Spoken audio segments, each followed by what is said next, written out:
कहानी की शुरुआत होती है एक बूढ़े आदमी से जो एक औरत को सड़क पार बुरी तरह घसीटते हुए ले जा रहा था। फिर हम देखते हैं कि इसके कुछ दिन पहले 3 शैतान बच्चों का ग्रुप एक घर में चोरी करने पहुंचा। उनमें एलेक्स नाम के एक लड़के ने अपने दोस्तों को पैसे चुराने से मना किया और सिर्फ वही चीजें उठाने को कहा जो $10,000 से कम कीमत की हों। अगर उन्होंने इससे ज्यादा कीमत का सामान उठाया तो पकड़े जाने पर उन्हें उम्र कैद भी हो सकती है। तब एलेक्स के दोस्त रॉकी ने ज्वेलरी चुराई और दूसरे दोस्त मनी ने लैपटॉप और कीमती घड़ी चुरा ली। चोरी के बाद एलेक्स ने खिड़की का शीशा तोड़ डाला जिससे घर का सिक्योरिटी अलार्म बजने लगा। उसने ऐसा पुलिस को गुमराह करने के लिए किया था ताकि पुलिस को लगे कि चोर खिड़की से अंदर घुसे हैं, पर असल में उनके पास घर की डुप्लीकेट चाबी थी। आखिरकार घर लौटकर एलेक्स ने चाबी अपने पिता की डेस्क में रख दी। असल में एलेक्स के पिता सिक्योरिटी कंपनी के लिए काम करते थे और उनके पास अपने क्लाइंट्स के घरों की चाबियां होती थी। वहीं दूसरी ओर मनी ने चोरी का सामान अपने दोस्त राहुल को बेचा, लेकिन उसे सामान की काफी कम कीमत मिली। इस पर राहुल ने कहा कि भाई तो चीजें क्यों चुराता, सीधा पैसे चुराया करना। साथ ही उसने एक बूढ़े आदमी का घर बताया जहाँ वो बड़ा हाथ मार सकते हैं। बाद में मनी ने इसके बारे में एलेक्स और रॉकी को बताया और कहा कि वो आदमी भी एलेक्स के पिता की सिक्योरिटी कंपनी का ही क्लाइंट है। उसके आगे पीछे भी कोई नहीं है, एकदम अकेला रहता है। फिर मनी ने बताया कि वो एक फौजी हुआ करता था और बाद में उसकी बेटी एक एक्सीडेंट में मारी गई। उसकी मौत की जिम्मेदार एक अमीर लड़की थी, तो उसके माँ बाप ने उस बूढ़े फौजी को $3 लाख देकर अपनी बेटी की जान छुड़ाई। अब वो बूढ़ा आदमी इन पैसों को कहाँ ही फूकेगा, घर पे मिलेंगे उसके पैसे। मगर फिर एलेक्स ने कहा कि वो $10,000 से ज्यादा नहीं चुरा सकते, वरना अगर पकड़े गए तो उम्र कैद की सजा हो जाएगी। और वो अपने पिता के लिए मुश्किलें भी खड़ी नहीं करना चाहता था, इसलिए उसने इस चोरी में शामिल होने से इनकार कर दिया। खैर फिर रॉकी घर पहुंची जहां वो अपनी माँ और छोटी बहन डिडी के साथ रहती थी।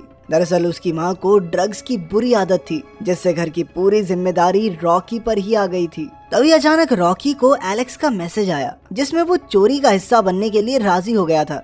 थोड़ी देर बाद वो तीनों दोस्त उस बूढ़े फौजी के मोहल्ले में चक्कर काटने लगे। ये इलाका काफी सुनसान था जहां वो बूढ़ा आदमी अकेला रहता था। फिर मनी ने कहा कि बुढ़ा 5 दिन से घर से नहीं निकला, इसलिए चोरी के लिए उन्हें सबसे पहले उसे बेहोश करना होगा। तभी अचानक एक कुत्ते के जोर से भौंकने की वजह से वो सब डर गए। फिर वो बूढ़ा बाहर आया तो उन्होंने देखा कि वो तो अंधा था। एलेक्स को अच्छा नहीं लगा कि वो एक अंधे आदमी को लूटने वाले हैं, पर फिर मनी कहने लगा कि भाई ये तो बहुत आसान काम हो गया, तो जरूर करेंगे। आखिरकार उन्होंने उसी रात चोरी को अंजाम देने का प्लान बनाया। फिर रात को 2 बजे एलेक्स और उसके दोस्त काम पर लग गए। उन्होंने कुत्ते को बेहोशी की दवा पिलाई और फिर मेन दरवाजे की ओर बढ़े। मनी ने कहा कि इस दरवाजे में तो 4 चाबियां लगेंगी, मगर उनके पास तो सिर्फ एक है। तब रॉकी ने एक खिड़की तोड़कर अंदर घुसने का फैसला किया। अंदर जाकर उसने तुरंत अलार्म बंद किया और एलेक्स और मनी के लिए दरवाजा खोला। अंदर आकर उन्होंने अपने जूते उतारे और उस बूढ़े आदमी के छुपाए हुए पैसों की तलाश में जुट गए। जब मनी ऊपर पहुंचा तो उसने देखा कि वो बुढ़ा सो रहा था। उस आदमी का नाम नॉर्मन था।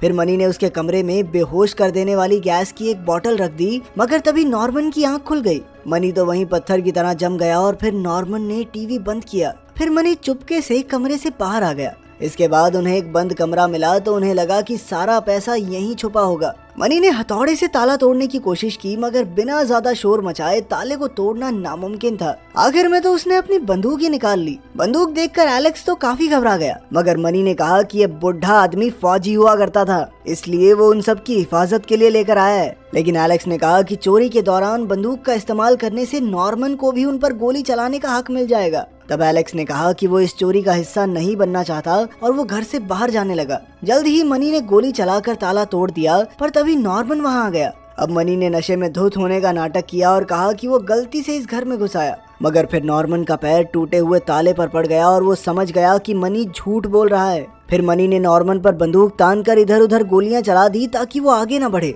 लेकिन नॉर्मन ने अचानक उस पर हमला करके उसकी बंदूक छीन ली और उसका गला घोंटने लगा। मनी उससे जान की भीख मांगने लगा तो नॉर्मन ने उससे पूछा कि उसके साथ कौन कौन है। तब मनी ने कहा कि वो अकेला है और नॉर्मन उसे छोड़ने ही वाला था, पर फिर अचानक उसने जोर से गला दबाकर मनी को मार डाला। ये देखकर रॉकी को बहुत गहरा सदमा लगा और वो सहम कर एक कबर्ड में जाकर छिप गई। इधर गोलियों की आवाज सुनकर एलेक्स वापस आया और अचानक नॉर्मन से टकराते टकराते बचा। फिर नॉर्मन ने सभी खिड़कियां दरवाजे बंद कर दिए, जिससे एलेक्स और रॉकी घर में ही कैद हो गए।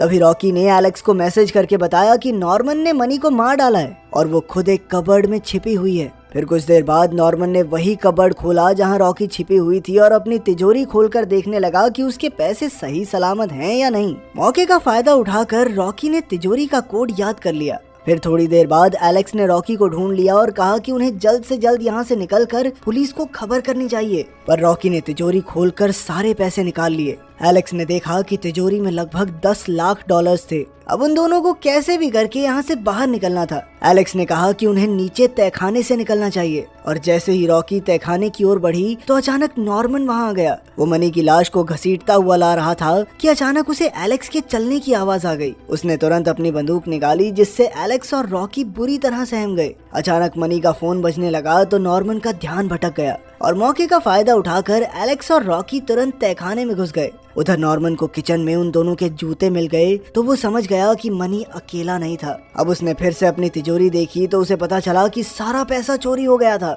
इधर एलेक्स और रॉकी तहखाने में पहुंचे तो उनके पैरों तले जमीन खिसक गई क्योंकि वहाँ एक जवान लड़की के हाथ पैर बांधकर उसे कैद किया गया था। उसके मुंह पर पट्टी बंधी थी और वो हाथ जोड़कर एलेक्स और रॉकी से मदद मांगने लगी। वहीं नॉर्मन को एहसास हो गया था कि एलेक्स और रॉकी कहाँ हैं क्योंकि उस लड़की की रस्सी से एक घंटी जुड़ी हुई थी जिसके बजते ही नॉर्मन समझ गया कि वो तहखाने में मौजूद है। खैर उस लड़की ने एलेक्स और रॉकी को एक फटा हुआ अखबार दिया और तब ये खुलासा होता है कि उस लड़की का नाम सिंडी था और ये वही लड़की थी जिसकी गाड़ी से टकराने से नॉर्मन की बेटी की मौत हो गई थी। इसके बाद सिंडी ने एक तिजोरी की ओर इशारा किया जहां नॉर्मन उसकी हथकड़ियों की चाबी रखता था। तब एलेक्स और रॉकी ने चाबी निकाली और सिंडी को रिहा करके बाहर जाने लगे मगर दरवाजे पर तो ताला लगा था।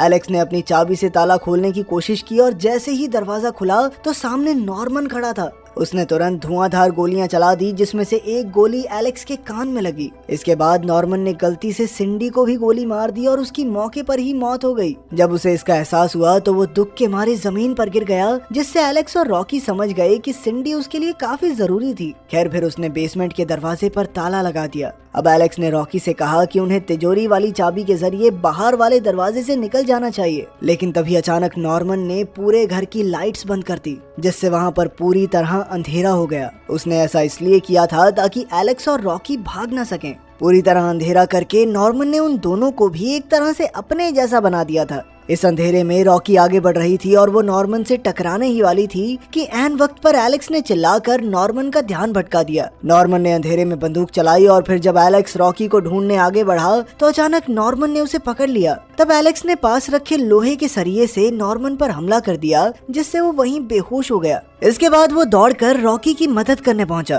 पर जैसे ही वो ऊपर पहुंचे तो अचानक नॉर्मन का कुत्ता उनके पीछे पड़ गया। असल में उसे दी हुई बेहोशी की दवा का असर खत्म हो चुका था। तब एलेक्स ने रॉकी को चाबी देकर बाहर का दरवाजा खोलने को कहा और खुद कुत्ते को भटकाने का फैसला किया, मगर तभी नॉर्मन उठ खड़ा हुआ और तहखाने का दरवाजा पीटने लगा। एलेक्स और रॉकी जल्द ही भागकर ऊपर के कमरे में छिप गए। वो जानते थे कि नॉर्मन उनके कमरे में घुसने की कोशिश जरूर करेगा, इसलिए एलेक्स ने रॉकी को एयर वेंट के जरिए भागने को कहा और फिर खुद नॉर्मन को रोकने का फैसला किया, मगर वो ज्यादा देर तक उसे रोक नहीं पाया और नॉर्मन ने दरवाजा तोड़ दिया। अचानक नॉर्मन के कुत्ते ने एलेक्स पर जबरदस्त हमला कर दिया जिससे एलेक्स खिड़की से बाहर जा गिरा। उधर रॉकी एयर वेंट के जरिए बाहर जाने की कोशिश कर रही थी कि अचानक नॉर्मन का कुत्ता उसके पीछे आ गया और वो एक गहरे खड्डे में जा गिरी। उधर एलेक्स बाहर जाने का रास्ता ढूंढ रहा था कि अचानक नॉर्मन ने उसे पकड़ लिया। एलेक्स ने उस पर एक बॉटल से हमला किया, मगर नॉर्मन ने उसे पीट पीट कर उसकी हड्डी पसली एक कर दी। आखिरकार उसने एक पेंचकस की मदद से एलेक्स को मार डाला। फिर जल्द ही उसने रॉकी को भी ढूंढ निकाला और उसे पीट पीट कर बेहोश कर दिया। जब उसकी आंख खुली तो वो सिंडी की जगह तहखाने में कैद थी। तब नॉर्मन ने खुलासा किया कि उसने सिंडी को अगवा करके उसके अंदर अपना बच्चा डाला था, क्योंकि जो उसने नॉर्मन से छीना था, मतलब उसकी बेटी, वो तो उसे नॉर्मन को लौटाना ही होगा। फिर उसने सिंडी और उसके पेट में पल रहे बच्चे की मौत का जिम्मेदार रॉकी और उसके दोस्तों को ठहराया। इसके बाद हम देखते हैं कि एलेक्स जिंदा बच गया था, क्योंकि असल में नॉर्मन ने एलेक्स समझकर मनी की लाश पर हमला किया था। अब एलेक्स दरवाजे से बाहर निकलने की कोशिश में जुट गया और इधर नॉर्मन रॉकी को आर्टिफिशियली प्रेग्नेंट करने की तैयारी करने लगा। उसने कहा कि उसने कभी सिंडी के साथ भी जबरदस्ती नहीं की, बल्कि वो तो बच्चा पैदा होने के बाद सिंडी को भी रिहा करने ही वाला था। अब वो यही सब रॉकी के साथ करना चाहता था, लेकिन रॉकी उससे लड़ती रही। आखिरकार एलेक्स सही वक्त पर वहां पहुंचा और नॉर्मन पर हमला कर दिया। फिर उन्होंने नॉर्मन को हथकड़ियां लगाई और बाहर के दरवाजे से भागने लगे, मगर तभी अचानक नॉर्मन ने पीछे से गोली चलाकर एलेक्स को मार डाला। बेचारी रॉकी घर से बाहर भागी, पर नॉर्मन का कुत्ता उसके पीछे पड़ गया। आखिरकार उसने कुत्ते को अपनी गाड़ी के ट्रंक में कैद कर दिया और जैसे ही वो जाने लगी तो अचानक नॉर्मन ने वहां आकर उसके सर पर जोरदार वार कर दिया। फिर वो रॉकी को घसीटते हुए घर में वापस ले जाने लगा। अंदर जाकर रॉकी को अलार्म का रिमोट मिल गया और उसने अलार्म बजा दिया ताकि पुलिस को खबर मिल जाए कि घर के अंदर कुछ गड़बड़ हुई है। अलार्म की तेज आवाज से नॉर्मन का सर फटने लगा और इसी मौके का फायदा उठाकर रॉकी ने कुल्हाड़ी से उस पर जबरदस्त हमला कर दिया, जिससे वो सीधा तहखाने में जा गिरा। आखिरकार वो पुलिस के आने से पहले वहाँ से भाग निकली। बाद में रॉकी और डिडी ने टीवी पर देखा कि नॉर्मन अब भी जिंदा था और वो हॉस्पिटल में भर्ती था। पुलिस ने मौके पर पहुंचकर उसे अस्पताल में भर्ती करवा दिया था। उसने एलेक्स और मनी को मार डाला था, लेकिन उसने सिंडी, रॉकी और चोरी हुए पैसों के बारे में पुलिस को कुछ नहीं बताया। आखिरकार रॉकी ने चैन की सांस ली और अब उसके पास बहुत सारे पैसे थे कि वो अपनी बहन डिडी के साथ कहीं पर भी एक नई शुरुआत कर सकती थी। तो आपके हिसाब से नॉर्मन ने गलत किया या अपने घर में घुसे चोरों को मारकर उसने कोई गलती नहीं की? इस बारे में अपनी राय कमेंट्स में जरूर देना।